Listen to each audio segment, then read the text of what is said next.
What's up, guys? I'm Joshua Henslee, and you're watching the CoinGeek Roundtable. Today, we've got an exciting discussion lined up. We're going to be discussing AI, ChatGPT, and the blockchain. Since we're live, please leave your questions in the comments section, and we'll be sure to address them during the stream. First, watch this.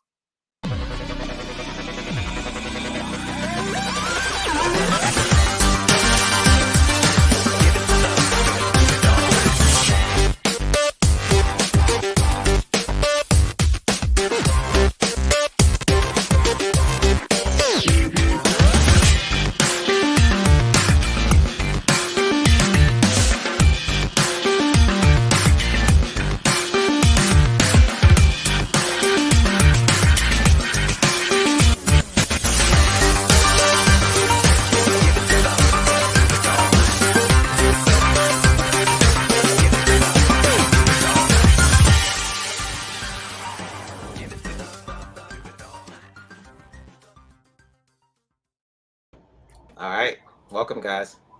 Before we get started, viewers, please subscribe to the YouTube channel as well as hit the bell for notifications so you don't miss the next Roundtable live stream. All right, guys, welcome. We're going to be discussing AI today, and I know all three of you have written about this, done different things with it. So before we get into the discussion, I'd like each of you to introduce yourselves briefly. We'll start with you, Jackson. Hey, Joshua. Thanks for having me. I'm Jack Laskey. I'm the founder and CEO at Asset Layer. I've been in the BSV space for almost half a decade, and I got started at Unbounded Capital, where I was one of the founding members. And now, at Asset Layer, what we're doing is, we're building a platform that helps you create NFTs, integrate them into applications, and most importantly, in my opinion, share them across applications simply and affordably as possible. Like these two gentlemen, who I am very pleased to be able to share this virtual stage with. We've actually done some stuff with AI that I look forward to talking more about. All right, next, Zack. Hi, Josh. Thanks for having me. I'm Zachary Weiner, also Zack Wins. You can find me at Developing Zack on Twitter. I'm the founder of VX Tech, and we built MagicDApp.io and many more things. But I think the reason you have me on here today is because of a project that I started last December at AskHappy.com that uses micropayments to allow anyone to utilize AI, a little bit of compute, without signing long-term subscriptions or even turning over any payment information. Yeah. All right, Rafa. Hi, Joshua, and hi, everyone. Thanks for having me. Yes, I'm Rafa Jiménez. I'm CTO and co-founder of HandCash, which is one of the most popular wallets on BSB ecosystem. And also we provide services for companies so they can use our infrastructure and so users can connect their wallet to apps and spend from there very conveniently. And also, which is, I think it's relevant for today's conversation, is I have some background with AI, had some very specific methodology and in industries like autonomous driving. So hoping to add my 2 cents today. All right, great. And one brief message. Unfortunately, the CEO of S-Script, Shahui Liu, was last minute unable to join us. But thanks again, Zack, for last minute hopping on. And as you mentioned, have much relevance to contribute. Okay, so the first question I'll ask you guys is, how do you think AI can integrate with blockchain tech? So I'll start with you, Jackson. I know you guys recently did a blog post about this. I'm glad I get to go first because, when I had to prepare for this previous piece of media, of course, I went straight to Zack and I asked him, what should I say? So all the credit goes where it's due. I guess the way I look at it is, the AI that is sort of buzziest right now, this generative AI, it's all about taking old data and using that to create some kind of new data. And so I think that, the obvious integration point is just paying for that service, but getting a little bit further in the weeds, I think that the ability to get more insight on that old data that is the input into this machine, I think is something that blockchain can be very, very helpful for, both in terms of understanding what that data is, where it's from, being very clear about whether or not you have rights to that old data in terms of using it to create new data, and then actually paying the rights holders on that old data. There's a lot of potential ways you could go about that. But I think that if you look at kind of what Haste Arcade has done, for example, with instant leaderboard payouts, I think that foreshadows a world where we can actually pay out these rights holders in a very sort of instantaneous way, which I think actually solves a lot of problems when you have to do a lot of, you can look at like the Hollywood, just like the friction that goes into paying everyone that created a movie, in the delays in getting paid, the cost of accounting for all the royalties and whatnot. And if you look at like these AI engines, the amount of rights holders that you're dealing with is much, much larger. So I think that if we look at sort of historically what's gone into paying rights holders with regards to media, I think that there's a lot of room for improvement that micropayments facilitated by blockchain could be very helpful for.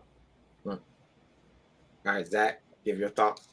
Well, I mean, clearly I agree with what Jackson just said, but I'll go. I'll take a different approach to this. I'm a big believer in the authenticity and the integrity of data. It's one of the reasons why I think the blockchain is so important generally. If you take a look at my mug, it's Back to the Future. With the blockchain, you can't really go back and change time. You would create a new instance of time, right? If you change something in the blockchain, let's say 30 years ago, if it existed at that point. So I think there's another integration point where we can have AI models that sign their outputs so that we as consumers can learn to evaluate the outputs of specific models. And I don't necessarily want to say learn to trust the output of AI, but if we could have some sort of qualitative analysis as to the value of the output of the AI, we may need to do less due diligence over time for each individual answer. And I think that's really going to be important as these models proliferate. We started with something that was like ChatGPT. That was the first one that consumers really grew to understand as an interactive model. And within weeks, there were hundreds of them. Now, most of them were based on something like ChatGPT, if not the GPT 3.5 model. But, a handful, 12, maybe 20 or so, were unique models that shouldn't be, where the output of those models should not be looked at qualitatively the same as GPT or their models. And I think giving these black boxes the ability to sign what they say is their answer is going to become really important in trusting their outputs in the future. Rafa? Yeah, to me, there's a clear perspective, and it's the monetization model for services. I think this is a very clear case where nano payments or micropayments are a very good alternative, which is not a replacement, it's an alternative to the subscription model. And that's very helpful to, especially right now where everyone wants to get started, they don't have clear expectations, they don't want to have big commitments. So you probably don't want to, get committed to $30 per month or $50, or you just want to try out, experiment, understand more the product.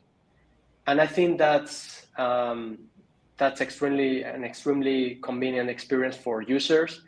And it's extremely helpful for companies to actually convert to those users into something bigger. But first, when you're hesitating and you're still not sure how much value that thing can provide for you, you don't really want to have big commitments. And this is where nano payments using blockchain can really extend the adoption of the technology. But this is more from the service perspective and from the monetization. It's not the technology itself, it's more the business side. Right. Yeah, and I think what you're saying about the, customers questioning if the service is going to be useful, I think what Jack and Zach both said are relevant, right? If the inputs are validated as well as the output signed and building reputation over time, it'll give more transparency and more reasons for customers to actually sign up, whether they're doing a micropayment or a subscription.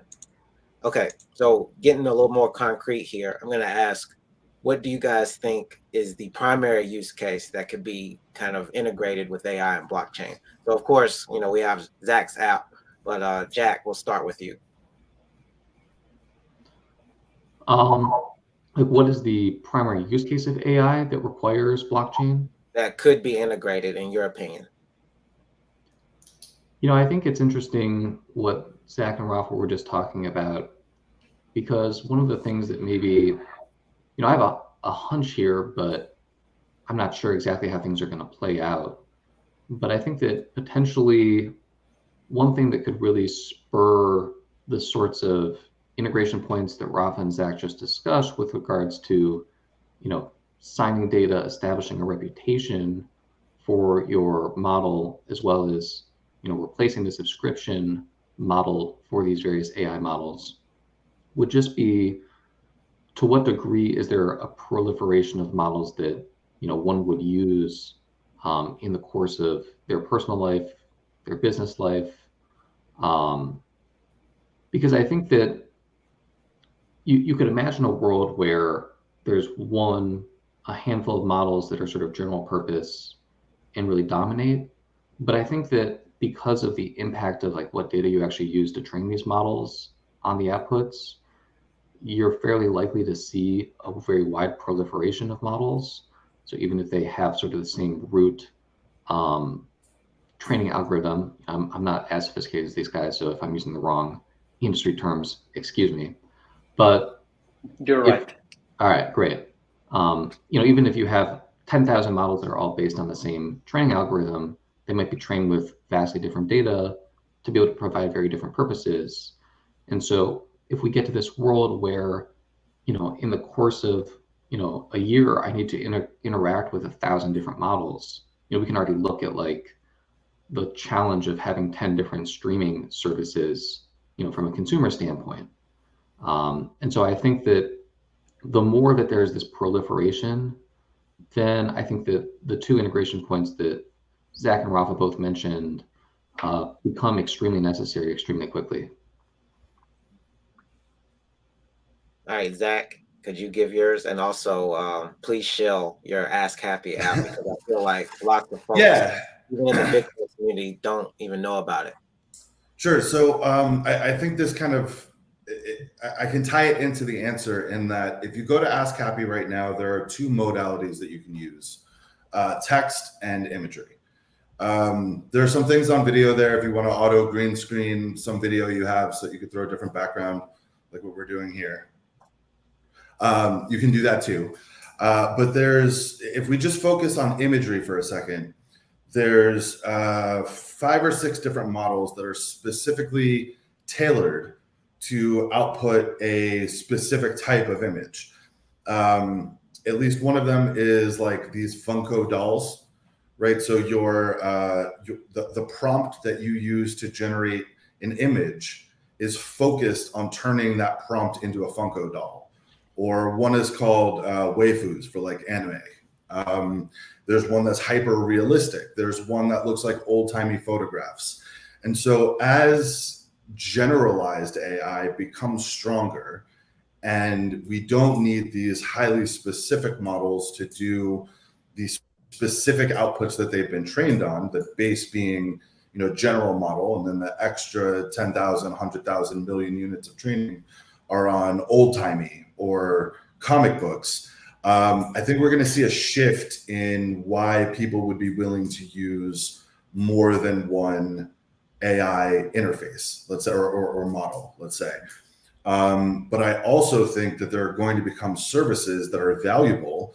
Let's say something like a single point of entry, like an Alexa or a Cortana or a Siri, where the model is specifically built to learn which models you'll like best, right? So in addition to the fact that there's 10,000, 100,000, a million different models that you can choose from, there's going to be a few that rise to the top for partnership reasons, for output reasons, for rating reasons.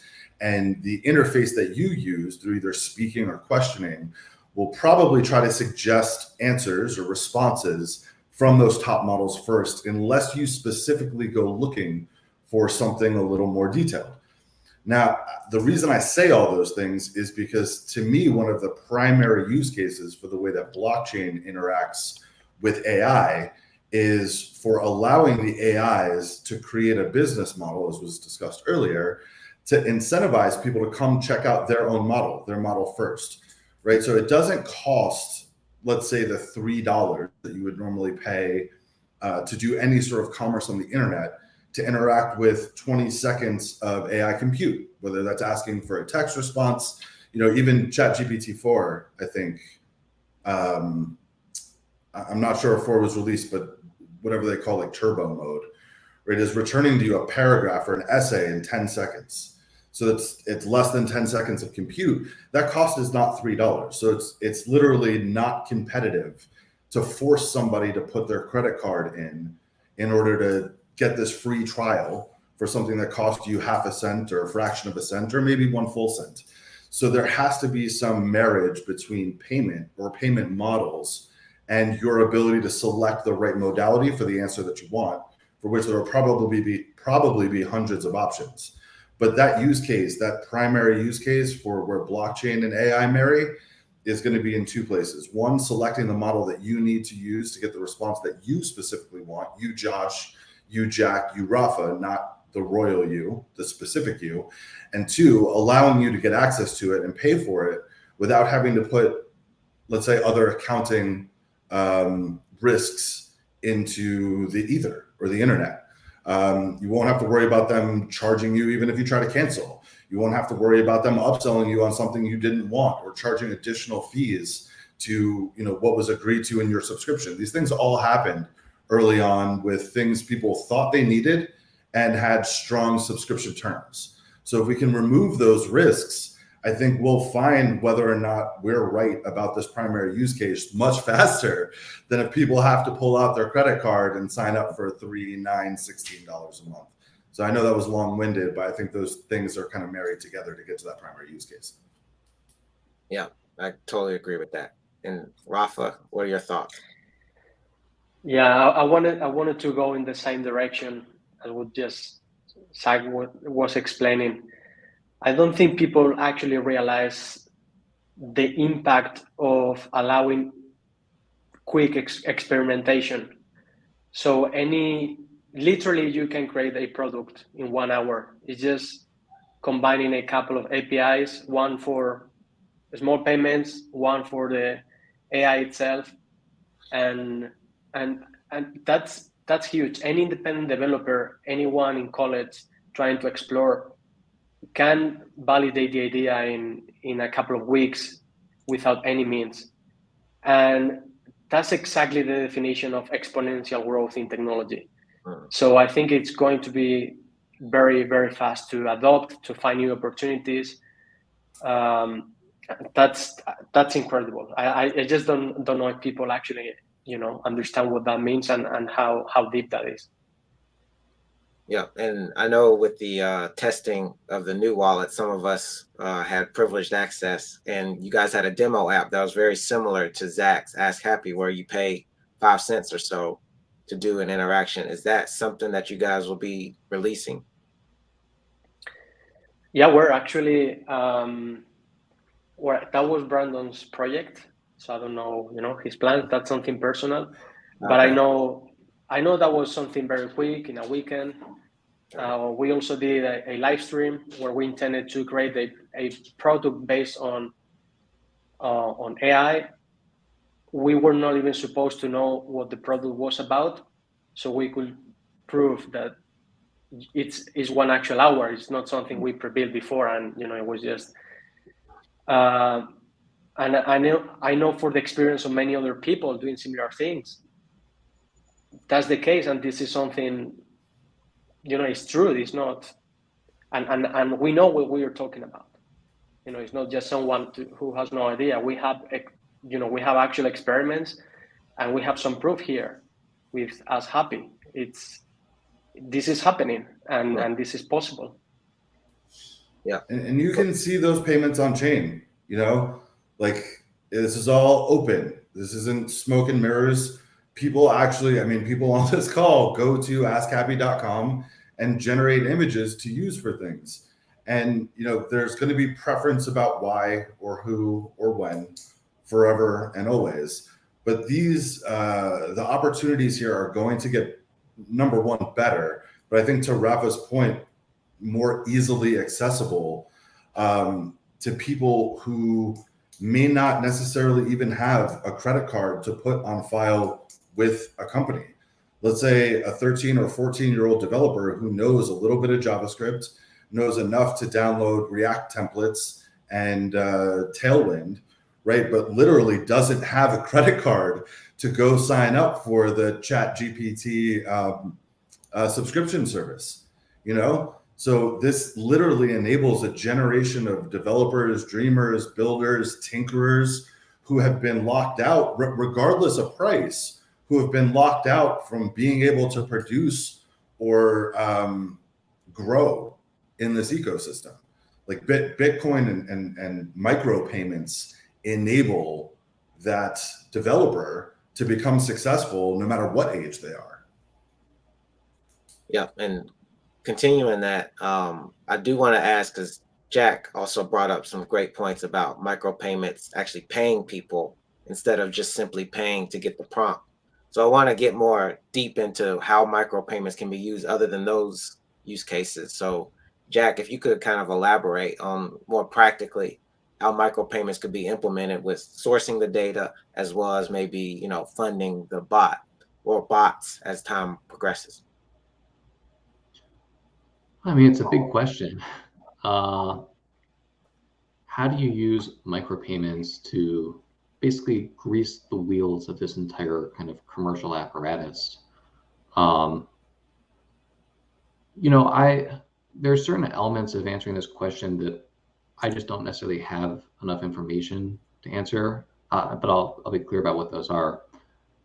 I, for example, don't fully understand or know like the degree to which you can actually assign, like let's say I, go to Midjourney, I enter a prompt, I get an image. To me, I'm not sure exactly to what degree of detail I can understand like what elements of the source data or the training data were actually used to create that image. And I don't know if that's just like strictly a limitation of how these algorithms work, or if that's just not something that anyone has bothered to do. I think bothering to do it, if that's the reason why I can't know, then that's probably a pretty solvable problem. It could also just be some sort of fundamental limitation, I'm not sure. I think when you talk about these massive models that are trained on huge amounts of data, we probably still, in some ways, like lack the scale for like a real-time micropayment-based solution, and some other type of like commercial arrangement, at least on like the supplier side, probably still is best.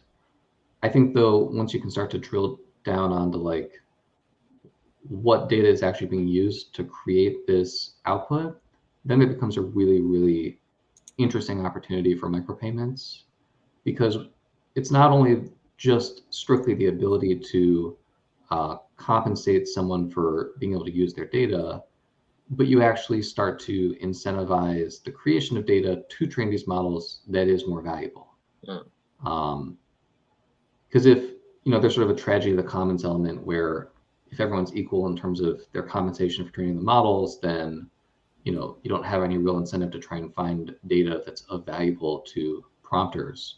Whereas if you can be compensated proportional to, your input data being used, then that, it's a really interesting incentive. I don't even know what it means really to create that incentive, to create valuable data, to train and generate new data, but it means something. Like if that happens, then it's gonna set off a really interesting chain reaction that, I have no idea what that's gonna look like, but I can tell you that micropayments can be a part of making that happen.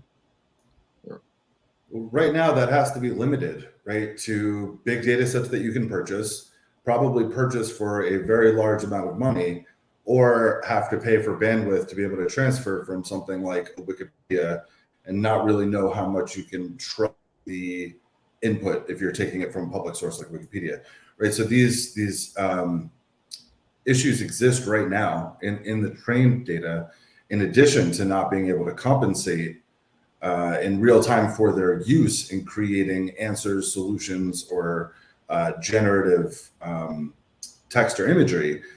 The problem sort of exists in not being able to understand how valuable data we've paid for to train this model was in what the consumer wanted as output, right? We thought that it would create great answers, and it started to off of things like Wikipedia, but we'll see in the future if the Wikipedia data can suffice to supply answers or generate responses for the demand of the globe, right? Because it actually may not.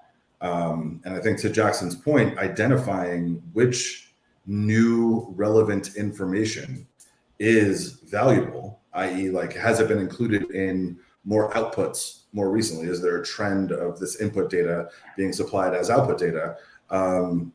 Could be a great incentive for people to try to find and solve new problems. That said, they'd still need to be able to identify what prompts to change in order to start to get this new output, right? So that brings in teams of marketers, training. There's whole new ecosystems that are built around this, kind of like the web in itself, right? Social media manager didn't exist as a job in 1980, but now every company has one. And there'll be other things like that around training and identifying new information to put into these custom models that will create more value on the output that I think we should be aware of and looking for as well, because it's not going to be clear where those new roles or services or information is coming from. Right.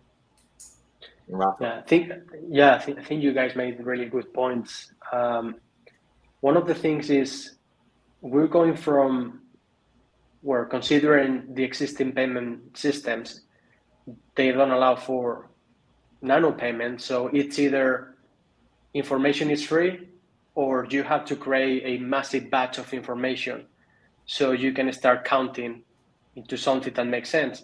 And there must be some middle ground of, maybe this is not $100, but it's still enough to provide value because I'm providing value. That value is small, but it's still valuable. So being able to capture that, I think it's game changer also for economies across the globe. That few cents or few dollars mean a lot.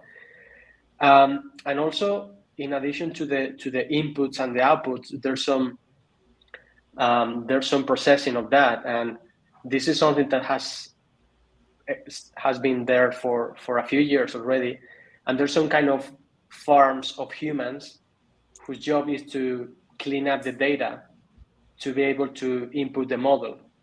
And again, that's some kind of job where maybe just reviewing one small set of information is not monetizable right now, where it wasn't monetizable, but I think now we can also monetize that.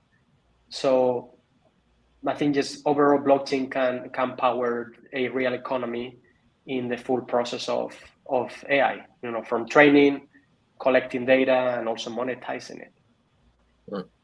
Yeah, and the Wikipedia example is interesting because, we're still getting the beggar post every time you go, says, oh, please donate. They try to guilt trip you because they just don't have any way to raise money otherwise. But I think your example, Zach, and, on your theory, Jackson, is that, that's a way for them to do it. Like, if Wikipedia is in fact one of the sources for these different models, that shouldn't be free, right? Because they're hitting them up. And sure, to us, it's free to type in something in a web browser, but to hit something up constantly through an API, that's not free. There's a cost associated. So that could be an interesting way that Wikipedia can finally after all these years actually make some money instead of begging people for it. Okay. And another comment I want to add is one of the big problems of training models with data sets is the bias that you create. And that problem is actually really big because it's first the system works as a black box, so you don't really understand what's going on. So it's either it works or it doesn't work, and sometimes that bias it's something you find after a really long time. So having valuable and accurate data sets that you can use to train, that you can verify, that you can actually track to the origin, I think again that's something very valuable.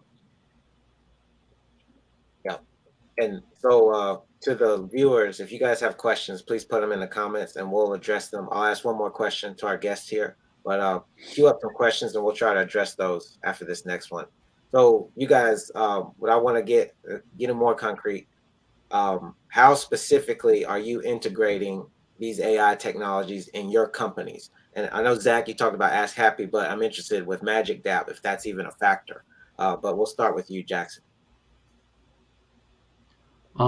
Yeah, so part of what we do, or let me take a step back. So Asset Layer, we're a general purpose NFT platform, but we have a specific, I guess, love for and somewhat of a focus on games. And I think gaming is one of the most promising verticals we have for blockchain adoption in general. Now, gaming and generative AI is a very buzzy topic. There's a lot of investment going into being able to use these models to create assets for games. This is something that we tried for ourselves. So we have a game called Duro Dogs, and every month or so, we release a new set of items that the dogs can wear. These are hats, glasses, and collars. We have a kind of unique distribution mechanism for those NFTs. We bury them underground, and then our players dig for them. And if you get lucky, you get one of these NFTs by digging with your dog or your dogs. Normally we have some kind of theme for the dig items, but this time around we said, okay, the theme is going to be AI, and we're going to use AI models to generate all the assets. So we did that. We used Midjourney, and then we also used something that's more specific for, or at least targeted for games, a tool called Scenario GG, where you can actually train your model. So what we did is we trained a model on all of the existing DuraDogs items so that we could generate new items. Now, in terms of our experience with that, we found it very useful in the sense that it was helpful from like a brainstorming standpoint specifically. So right now, these models, they're not precise enough to be able to generate assets that I can just plug directly into a game like DuraDogs. Because DuraDogs, like any game, it has certain requirements for art assets that have to be met, or else it's going to look bad or not work at all. So we did still have to go through a step where our internal artist took these assets and made them something that could actually be used inside of DuraDogs. But what I'll say about it is that, so we haven't released it yet, but we've created our newer dig set. And our artist, who was responsible for sort of getting those assets from these AI engines in the first place, went back to that. So I just bring that up to say that, for us, we ran an experiment with these tools to see if it could help accelerate our process in terms of generating art assets for DuraDogs. And the conclusion was yes. And that was more so from like a brainstorming and getting something that, so I was a musician. I guess I still am a musician, but that used to be my profession. And there was always this sort of, this idea that if you're composing music, and I think it's something similar for writers, if you start with notes on a page, even if they're random, it's easier to kind of get into the editing mindset than the creation mindset. And so I think that's part of what's happening here, where just starting with something, even if you have to take it and correct it, beautify it, expand on it, just starting with something is really helpful. And I think that that's a big part of what these generative AI programs are able to do today, at least. I think hopefully in the future, we can cut out more of the process of needing, the artist to actually refine the assets, and it can be more of like a curation position. Today, you still definitely need those skills for game development. But yeah, that's what we've done. We'll continue to do that. As far as integrating AI into the platform in other ways, we have ideas, but so far they seem relatively unaffordable. So we'll just have to keep our eye on what's possible. Zach? All right, so I'll say, I was talking earlier about truthiness and the relation of the value of output to what you were expecting, or something that might be considered factual versus opinion. And when we get into graphics, I think it's a little bit more difficult for people to conceptualize what truthiness means. But to Jack's point, he wanted to be able to give a unit of specification, say this wide, this large, this much alpha, right? Clear space, say this sort of shape for, let's say, something like a collar that has a unique curve. Probably is not quite half circle, it's slightly oblong. It was drawn, in some way to look from 3/4, where you can't really say that to an AI right now and get back something that would be considered truthy, right? You get something that's opaque and maybe is closer to opinion for what the AI thought you were trying to describe, that is not actually something the game can use yet. So I think that's relevant to how I would like to use this for business. Specifically with Magic Dap, I don't think that AI has a place in Magic Dap just yet. For me, Magic Dap is about people being able to save the data that's relevant to them, companies being able to store the information sets that are relevant to them in a way that's provable forever in the future. And I'm not necessarily sure that integrating something that is not necessarily truthy yet, or can't be described as truthful yet, has a place in the type of record keeping we would like to do. Now, I will give you a different example of where I do think it becomes relevant. Although it may not be Magic Dap right now, I'd like to give Luke a shout out, Wild Satchmo on Twitter. So Satchmo, Luke built BitChat Nitro. I believe it's bitchatnitro.com, right? And so within BitChat Nitro, he hooked up something that was like a ChatGPT API, right? I'm not sure if it actually was theirs or a third-party provider of a similar API, but he hooked up something like that inside of Nitro, and now Nitro has a personality inside of it called Vivi that can answer questions relevant to smart contracts built on Bitcoin SV, right? So for Luke, he was able to create something that took an opaque layer of truthiness, right? It knew about script.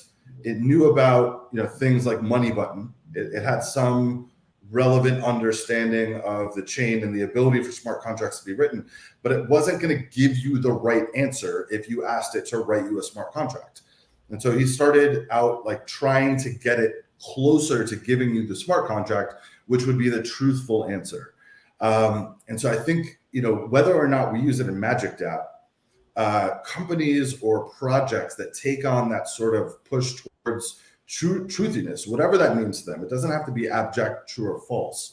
It could be writing in the style of Dr. Seuss. Is this something Dr. Seuss would have actually written, or something that still says, as written by Dr. Seuss, and prefaces it, pretending, I don't know. But I do think there's a great business opportunity to do the types of thing that Luke did with Vivi, which is to get AI specifically trained to become closer to truthiness in things where we have those opaque edges right now. So if I were to be looking in ways to combine Ask Happy with something like Magic Dap, I would want to be looking at, systems, services, AI APIs that could allow me to either assess quantitatively or qualitatively the truthiness of user input if they were to select to do that, right? So maybe a user was posting on their blog and the blog was on chain. That was something they built with Magic Dap, right? It's got just like a title and a rich text editor. And then some other user wants to see, hey, were there, let's not call them psychological manipulation tactics, but strong marketing tactics used in this blog post.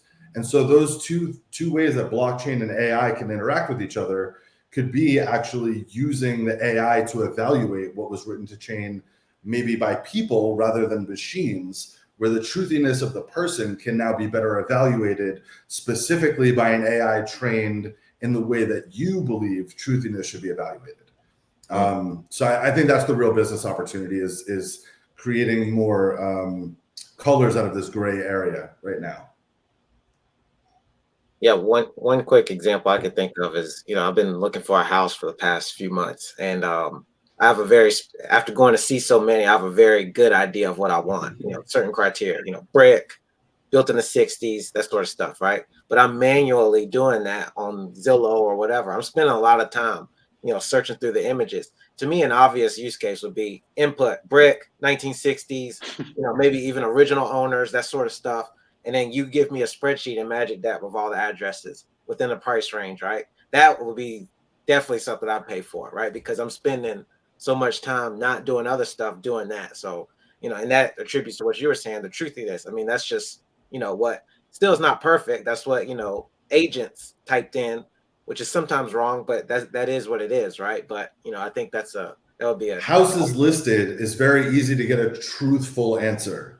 Right? Houses listed with your specifications and honestly your opinions, right? It's not just that it has to be X number of square feet. There's going to be a range, and it's not just that it has to have maybe a natural wood floor, but maybe there are a couple of things that you would be looking for, right? And it's not just one neighborhood, it's a couple of neighborhoods. So truthiness, what becomes truthful for the market availability for you, is literally different than my truth or our truth here. And that's not to say that those are unobjective or not objective in any way. They are. They're just objective to a different viewer.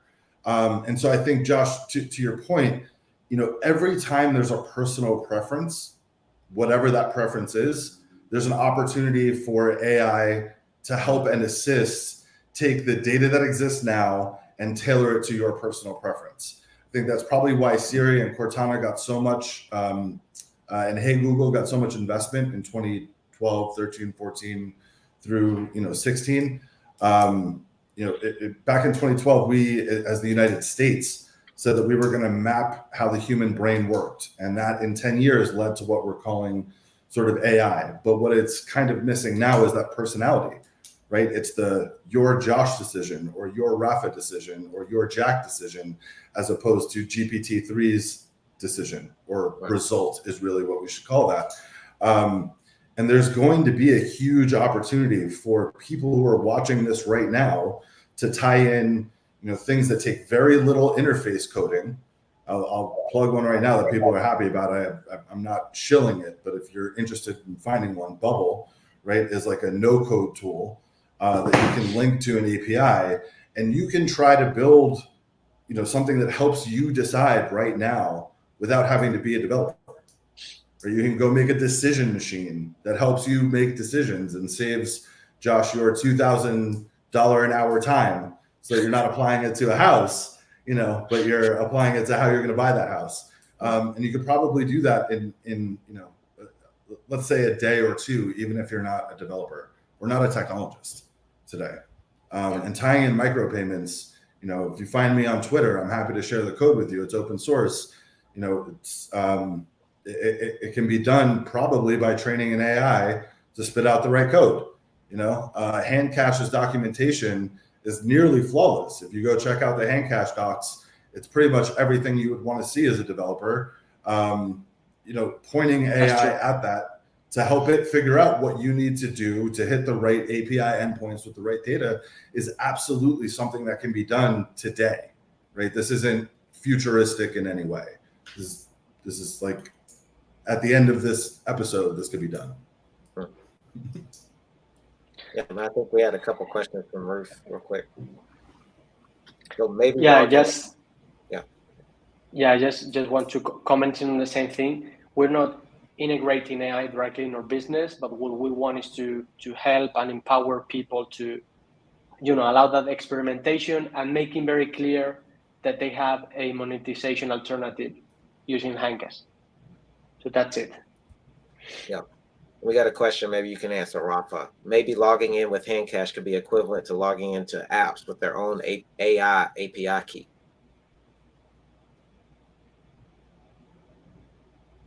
Yeah, that could be a nice alternative. There is, part of the positioning right now that everything it's moving like crazy could be to make HandCash like a standard tool and a standard monetization alternative, as well as the user experience to the wave of AI that we are seeing right now. So that it has to get to a point where your job is just to figure out a very specific use case and figuring out the UI for that. The technology is almost the same every time. The payment system is the same. Even the user experience is the same.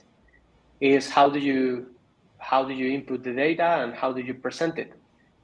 And that's it. And the amount of value you can provide with that, again, it's just by doing these two things and nailing them, of course, I think that's incredible.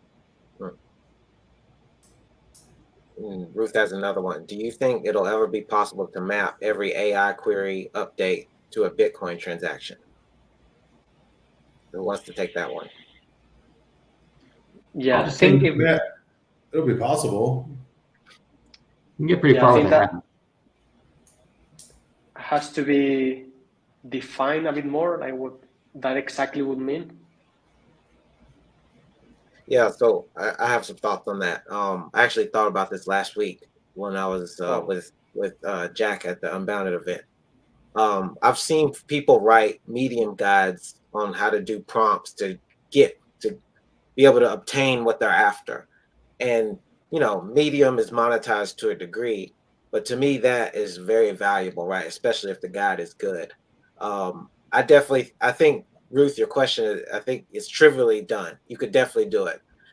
You could take inputs, hash them, or just, take the raw and the hash, put it on chain, and then that person can prove, hey, I did these prompts first, and I have this collection of them. So absolutely, I think there just needs to be a business and value add use case for doing it, other than, some like Zack doing something where if you type in something, it just puts that's not valuable. But if you put context around it, and you also need identity for this, but you need that person, that verified source, they're putting these prompts in, documenting them, and kind of basically doing what this guy did with Medium, except it's on chain, so he can prove that he actually did it and he didn't steal it from somebody else or take a collection of prompts from somebody else. I see. Yeah, I think that's going to be the amount of transactions that would be required in order to document that let's just make a fair assumption here that it would require a big blockchain, right, to handle translating all of those queries into blockchain transactions. I think, and I could be very wrong about this, I reserve the right to be smarter on this one at a later date, but the more people use the blockchain, the more transactions occur on the blockchain, the harder it's going to be to filter an index on specific items. So simply saying that I published something at some date and time is not going to be proof that you did it first. And we see that right now. I'm not going to show other chains or projects, but if you're interested in where you can find evidence of this, you know where to find me. It's on the screen right now, where people are fighting and competing to provably be the first, and indexing is poor at best. So people are paying to be the first on things where they will never be proven to be the first, even if they, kind of were, just because of how much they paid to get that transaction into the blockchain and how long it took to get mined into a block. So, for me, I think looking at it as was I the first is sort of, I don't want to say limited, but maybe not the best idea to start with, right? And so we have better tools for indexing fast. And a great way to do this could be to just essentially create a hash out of all of the items. You don't have to put the whole thing that you got back on chain. Just put a hash of it. And then you, Josh, or you, Jack, or you, Rafa, or you, Zack, can say, I did this at this date and time. Right? If somebody else is interested to go see if somebody else got that same hash before me, that's kind of on them. I'm not claiming that I'm going to provide these proofs. Maybe I do. Maybe it's worth it for me to do that.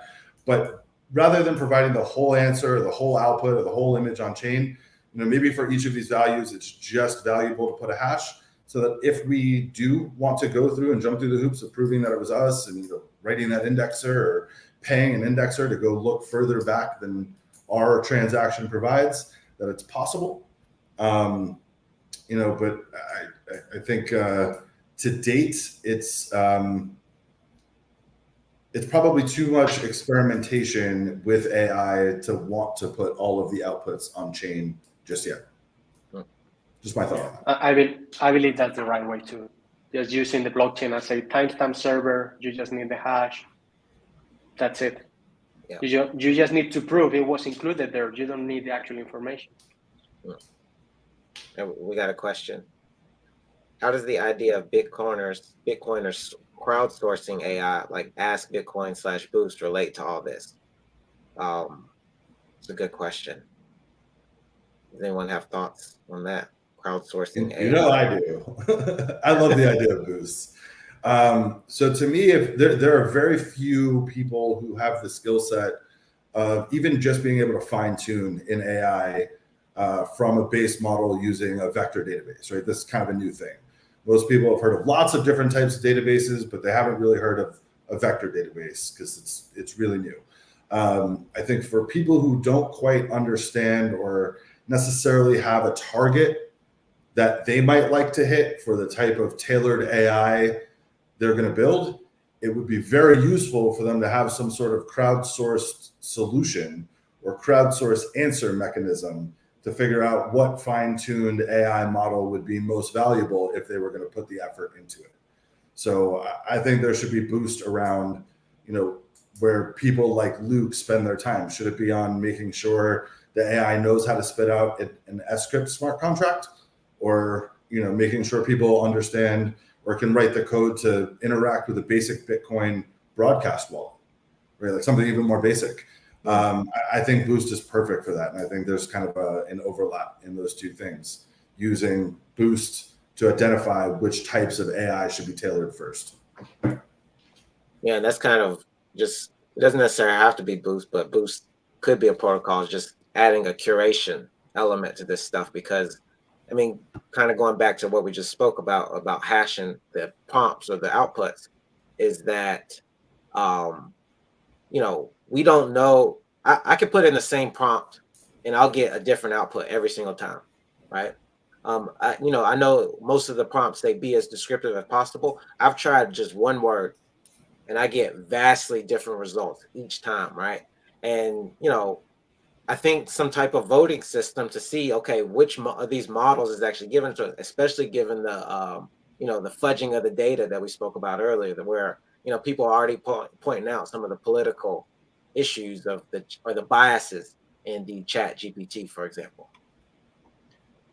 Yeah. I think the idea of Boost is interesting. I think, though, just in general, like the ability to apply more commercial incentives to this type of data, I think is probably going to get you the lion's share of the benefit. If buying information is sort of like spending money or like purchasing goods and services, then Boost maybe is more like investing or speculating on goods and services. I think if we look at like the stock market versus like maybe the commodities market, which is probably more driven by like commercial necessity versus speculation, I think the price signal in one might be more reliable than the other.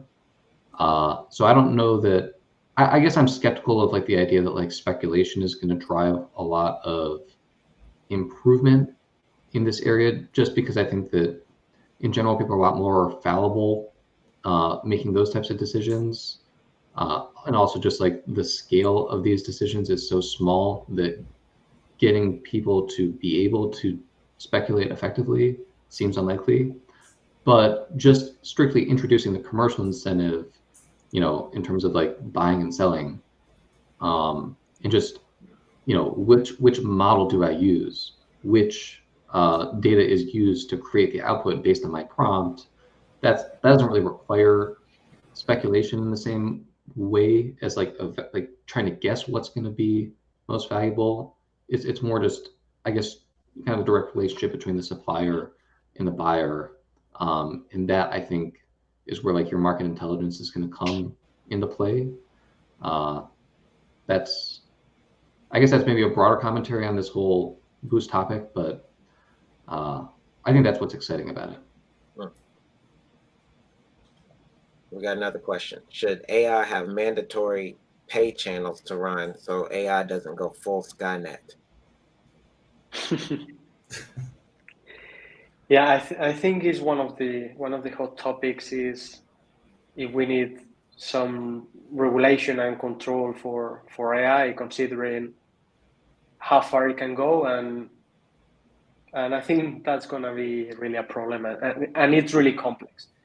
But I think one more time, bad guys don't care about regulation. If they can do bad, they're going to do bad, and that's not something that can be stopped with regulation. So I don't know how the big institutions and companies are going to join to try to come up with something that makes sense.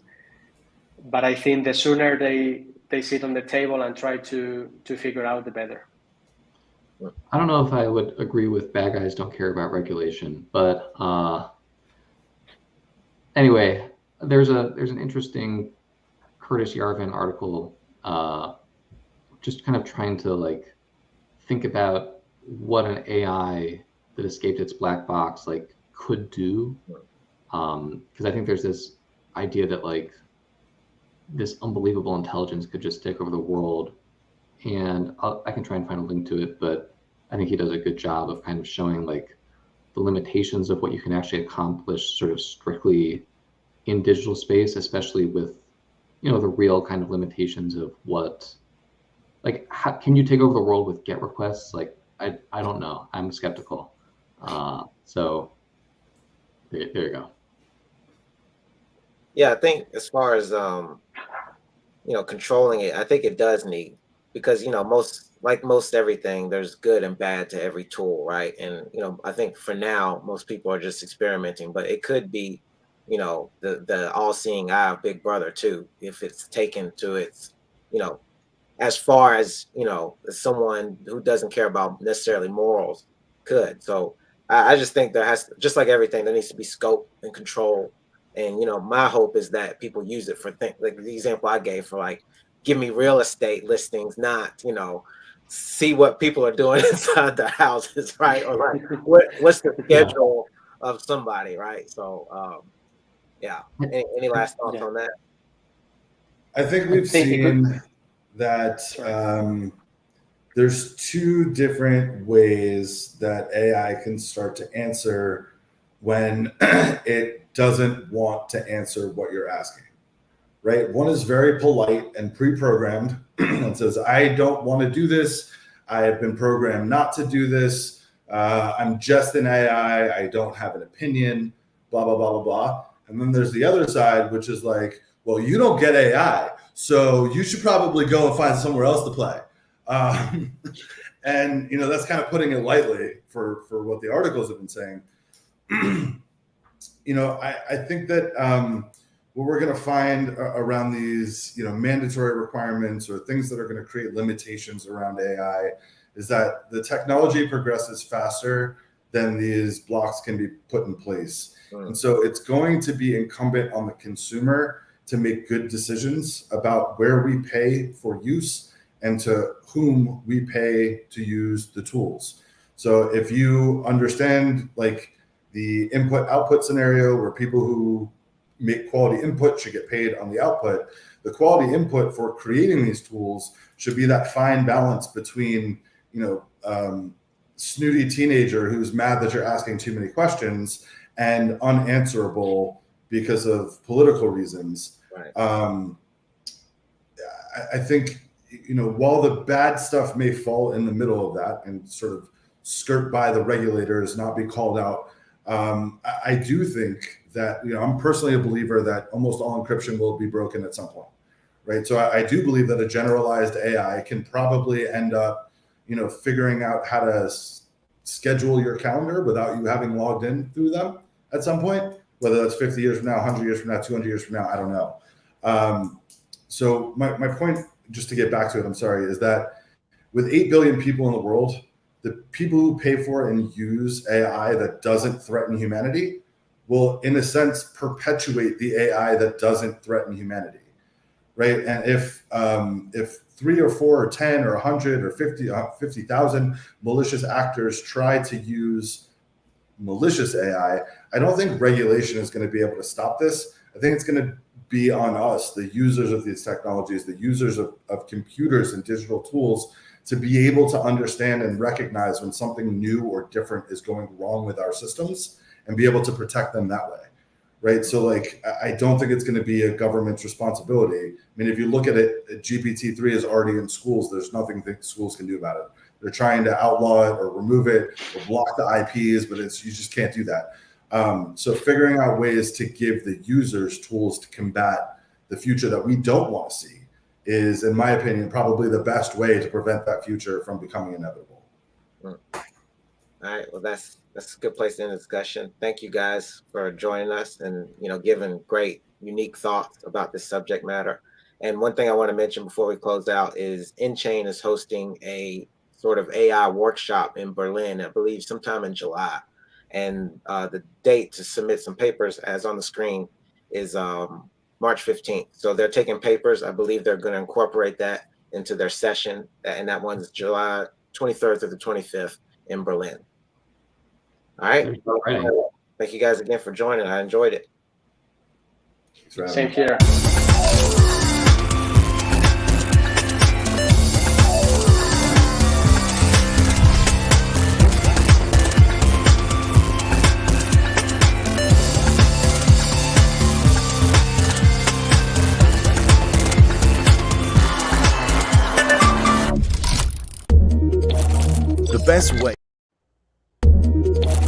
The best way to predict the future is to create it. And at the London Blockchain Conference, we'll help you create the future. It is the greatest challenge in the blockchain industry right now. Everyone is drowning in information and misinformation while starving for wisdom. Blockchain is the defining technology of our time. At our event, you'll gain a new perspective, but most importantly, understand how you can utilize blockchain technology. Explore and discover real utility and enterprise-grade technology built on blockchain. The London Blockchain Conference accelerates the rate of innovation, creating new opportunities and new revenue streams with novel solutions. You have an opportunity in front of you. Join us in London to learn and create the future.